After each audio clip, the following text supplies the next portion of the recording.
Pernah dengar kalimat ini? Ramadan itu bulan penuh berkah. Tapi, tahukah kamu? Ramadan juga disebut sebagai bulan paling berbahaya bagi sebagian manusia. Kenapa bisa begitu? Dan kenapa justru di bulan ini ada orang yang masuk surga, sementara yang lain rugi besar tanpa sadar? Tonton sampai akhir, karena bisa jadi ini Ramadan terakhir kita. Sahabat beriman, setiap tahun Ramadan datang, masjid penuh, kajian ramai, puasa hampir semua orang jalani. Tapi anehnya, setelah Ramadan berlalu, banyak yang kembali ke kebiasaan lama. Solat mulai bolong, Al-Quran kembali berdebu, maksiat terasa biasa lagi. Pertanyaannya, apakah Ramadan benar-benar mengubah kita? Atau hanya lewat, tanpa meninggalkan bekas apa-apa? Sahabat beriman, Rasulullah bersabda, barang siapa berpuasa Ramadan karena iman dan mengharap pahala, maka diampuni dosa-dosanya yang telah lalu. Hadis riwayat Bukhari dan Muslim. Bayangkan, dosa bertahun-tahun, kesalahan masa lalu, kelalaian yang kita sesali. Semua bisa dihapus hanya dalam 1 bulan. Makanya Ramadan disebut bulan pengampunan, bulan rahmat, bulan pembebasan dari neraka. Ini bukan bulan biasa. Ini kesempatan emas yang belum tentu datang lagi tahun depan. Pertama, Ramadan bulan paling berbahaya.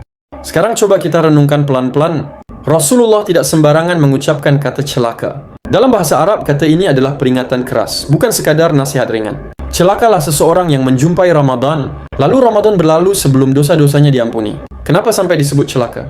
Padahal di bulan Ramadan, pintu-pintu surga dibuka lebar, pintu-pintu neraka ditutup, setan-setan dibelenggu. Satu amal kecil bisa bernilai berkali-kali lipat. Namun anehnya, masih ada manusia yang tidak berubah sama sekali. Inilah bahaya Ramadan yang sering tidak kita sadari. Coba lihat realita yang sering terjadi.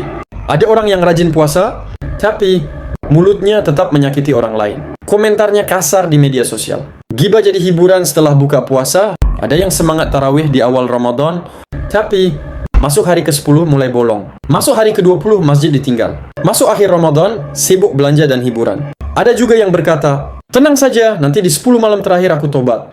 Padahal, siapa yang menjamin kita hidup sampai malam itu? Inilah bentuk menyia-nyiakan Ramadan yang paling sering terjadi. Menunda taubat, menunda perubahan, merasa masih punya waktu. Ramadan bukan hanya kesempatan, tapi juga saksi di hadapan Allah.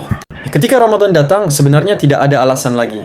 Lingkungan lebih baik, godaan lebih sedikit, suasana ibadah lebih kuat. Ya kalau di kondisi seperti ini saja kita tetap bermaksiat, lalu apa alasan kita nanti di hadapan Allah? Ramadan akan berkata, aku sudah datang kepadamu, tapi kamu memilih lalai. Na'udzubillah. Sahabat beriman, Rasulullah bersabda, barang siapa tidak meninggalkan perkataan dusta dan perbuatan dosa, maka Allah tidak butuh ia meninggalkan makan dan minumnya. Artinya jelas, puasa bukan sekadar menahan makan, menahan minum, tapi menahan lisan, menahan emosi, menahan pandangan, menahan hati dari kebencian. Kalau puasa kita tidak membuahkan akhlak yang lebih baik, maka disitulah bahayanya Ramadan. Orang paling rugi bukan yang tidak kuat puasa, masih belajar ibadah, tapi orang yang tahu kebenaran tapi sengaja menunda. Sadar dosa tapi enggan berubah. Merasa Ramadan hanya rutinitas tahunan. Karena Ramadan akan pergi dan tidak semua orang akan bertemu Ramadan berikutnya. Kuburan penuh dengan orang yang tahun depan aku akan berubah. Coba tanyakan pada diri kita hari ini. Apa yang berubah dalam diriku sejak Ramadan datang? Bukan, seberapa sering aku upload status Islami? Seberapa ramai aku berbagi takjil? Tapi, apakah solatku lebih terjaga? Apakah lisanku lebih lembut? Apakah dosaku mulai aku tinggalkan? Karena Ramadan bisa menjadi jalan menuju ampunan. Atau bukti kelalaian kita sendiri. Contoh nyata dalam kehidupan. Sekarang, coba kita benar-benar jujur pada diri sendiri. Bukan untuk menyalahkan siapa-siapa, tapi untuk menyelamatkan diri kita sendiri. Kita berpuasa dari subuh sampai maghrib. Lapar ditahan, haus ditahan. Tapi kenyataannya, marah masih meledak-ledak. Hal kecil saja, langsung emosi. Di jalan, di rumah, di tempat kerja. Puasa tidak membuat hati lebih tenang, justru lebih sensitif dan mudah tersulut. Ghibah masih lancar. Katanya sambil bercanda. Katanya cuma ngobrol, padahal sedang mengoyak kehormatan saudara sendiri. Lucunya, ini sering terjadi setelah buka puasa, saat perut kenyang tapi hati kosong. Solat masih ditunda-tunda. Azan terdengar, tapi tangan masih sibuk dengan HP. Sebentar lagi, habis ini. Padahal Ramadan adalah bulan di mana pahala solat dilipat gandakan. Mata masih melihat yang haram. Scroll media sosial tanpa penjagaan. Padahal puasa bukan cuma menahan perut, tapi juga menahan pandangan. Semua ini kejadian nyata, bukan cerita karangan. Rasulullah bersabda, banyak orang berpuasa, tapi tidak mendapatkan apa-apa dari puasanya kecuali lapar dan haus. Hadis riwayat Ibnu Majah. Kalimat ini bukan untuk orang lain. Ini peringatan untuk kita semua. Na'udzubillah. Artinya jelas, secara fisik dia puasa. Tapi secara ruh, puasanya kosong. Karena Ramadan bukan sekadar menahan lapar, tapi menahan dosa. Kalau mulut masih melukai, kalau hati masih kotor, kalau sholat masih disepelekan, maka puasanya sedang dalam bahaya.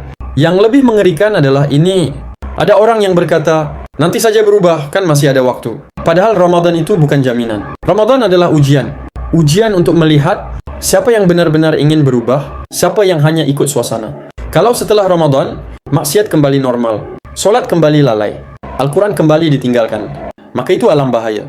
Sahabat beriman, sekarang coba tanyakan ke hati kita malam ini, saat sendiri, saat sunyi. Kalau Ramadan ini Ramadan terakhirku, apakah aku sudah memanfaatkannya dengan baik? Karena kematian tidak pernah menunggu Ramadan selesai. Kubur tidak peduli niat kita berubah nanti. Di alam kubur tidak ada. Nanti aku sholat, nanti aku tobat, nanti aku berubah. Yang ada hanya amal yang kita bawa. Renungan yang bisa kalian ambil dari pembahasan hari ini. Sekarang, matikan sejenak hiruk pikuk dunia. Turunkan suara hati kita. Dan tanyakan satu pertanyaan yang jujur. Kalau Ramadan ini adalah Ramadan terakhirku, apakah aku sudah memanfaatkannya dengan baik? Bukan pertanyaan yang nyaman, tapi pertanyaan yang menyelamatkan. Karena kematian tidak pernah menunggu Ramadan selesai. Berapa banyak orang yang sahur terakhirnya tanpa sadar, tarawih terakhirnya tanpa rencana, Ramadan terakhirnya tanpa persiapan. Hari ini dia puasa bersama kita. Besok namanya disebut dalam doa jenazah. Kubur tidak peduli niat baik yang belum dilakukan. Kubur tidak menerima alasan. Seandainya aku masih hidup, yang dibawa ke sana hanya sholat yang benar-benar dikerjakan, dosa yang benar-benar ditinggalkan, taubat yang benar-benar dilakukan. Maka jangan tertipu oleh kalimat, nanti aku berubah. Karena nanti adalah kata yang sering membawa manusia ke penyesalan. Yang akan ditanya bukan, berapa kali Ramadan kamu jalani? Karena orang munafik pun menjalani Ramadan. Orang fasik pun ikut puasa. Orang lalai pun merasakan lapar. Tapi yang ditanya adalah, apa yang berubah dalam dirimu setelah Ramadan? Apakah solatmu lebih kamu jaga? Lisanmu lebih kamu tahan? Matamu lebih kamu tundukkan? Hatimu lebih takut kepada Allah? Kalau tidak ada perubahan, maka Ramadan hanya lewat seperti angin malam yang tidak meninggalkan bekas. Sahabat beriman, Ramadan itu seperti hujan besar. Hujannya sama, waktunya sama, airnya sama, tapi hasilnya berbeda. Ada hati yang subur. Begitu Ramadan datang, solat terasa ringan, dosa terasa berat, Al-Quran terasa dekat. Sekali hujan, tumbuh iman, tumbuh taubat, tumbuh perubahan. Tapi ada juga hati yang keras. Hujan datang, air hanya mengalir di permukaan. Ramadan berlalu, solat tetap ditunda, dosa tetap dipelihara, Al-Quran kembali ditinggalkan. Seolah-olah Ramadan tidak pernah singgah. Jangan sampai kita termasuk yang kedua. Manfaatkan Ramadan sebelum terlambat. Bukan dengan target yang berat, tapi dengan perubahan yang nyata. Mulai dari perbaiki solat, bukan sekadar menggugurkan. Jaga lisan, karena banyak dosa datang dari mulut. Dekat dengan Al-Quran, walau sedikit tapi rutin. Perbanyak taubat, bukan hanya istighfar di lisan, tapi meninggalkan dosa. Karena Ramadan tidak akan menunggu kita siap. Ramadan akan pergi dan akan bersaksi. Bisa bersaksi bahwa kita bersungguh-sungguh, atau bersaksi bahwa kita melalaikannya. Dan pada hari itu, tidak ada penyesalan yang bisa mengubah takdir. Ramadan ini mungkin bukan Ramadan terakhir umat ini, tapi bisa jadi Ramadan terakhir bagi kita. Maka jangan sia-siakan. Karena Ramadan bisa mengangkat derajatmu setinggi langit, atau menjadi saksi yang memberatkanmu di akhirat. Semoga Allah menjadikan kita hamba yang berubah, bukan hanya berpuasa.